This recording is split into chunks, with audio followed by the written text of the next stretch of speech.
everyone, welcome to my channel Traveling with Leena. Today I'll be giving you a tour of Barrackpore Park or Latbagan. Latbagan had been begun by Lord Wellesley in 1801 to rival Government House in Calcutta, to function as a weekend retreat for the Governor General and to be a piece of England in a foreign land.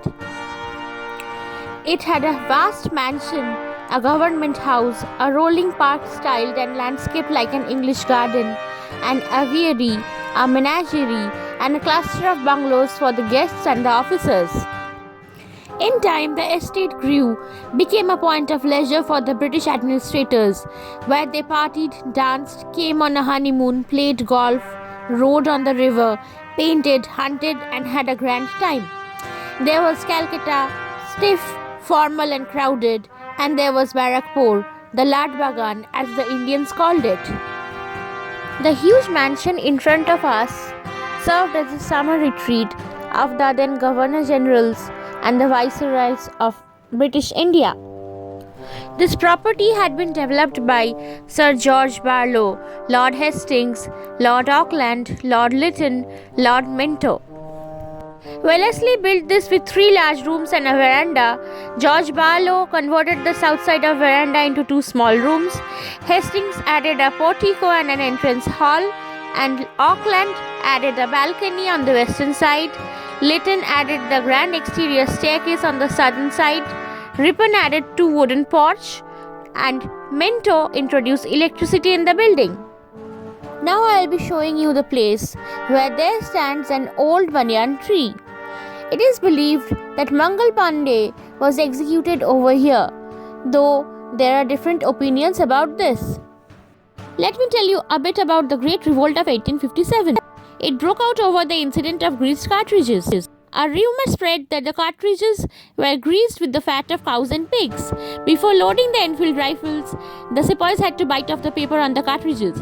Both the Hindus and Muslims were against this. Lord Canning tried to make amends for the error, but the damage had already been done. In March 1857, Mangal Pandey, a sepoy in Barrackpore, had refused to use the cartridge and attacked his senior officers. He was hanged to death on 8 April. Now I'll be showing you the grave of the first Viceroy of British India. You can see the statue of Lord Canning, the first Viceroy and the last Governor General of India.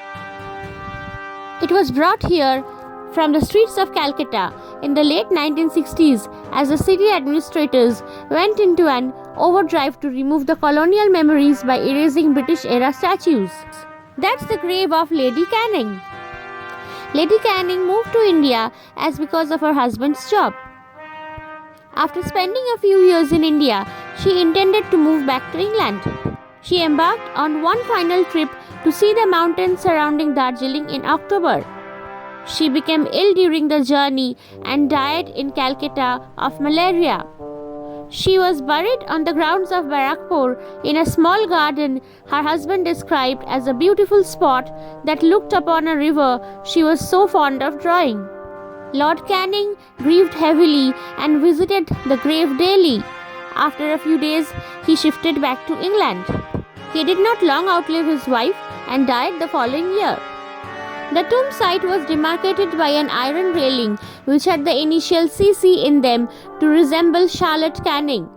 The marble tomb, which was carved from stones from Agra, was designed by Lady Canning's sister, Lady Waterford. The iron railing can be seen till date. The tomb's design was similar to what you see in the Taj Mahal. The marble base had carved mosaic slots which are then ornamented. Unfortunately, due to the weather of Calcutta and the proximity to the river, the excessive moisture seems to have been damaging the tomb. Initially, a canopy was constructed over the tomb to protect it in 1873. The initial top cover was a temporary shed which was later changed to a canopy. It was then decided to shift the original tomb to St. Paul's Cathedral in Calcutta. A simpler replica was created for the original tomb in Barrackpore. The tomb is now found in St. John's Church. Thank you for watching this video. Please subscribe.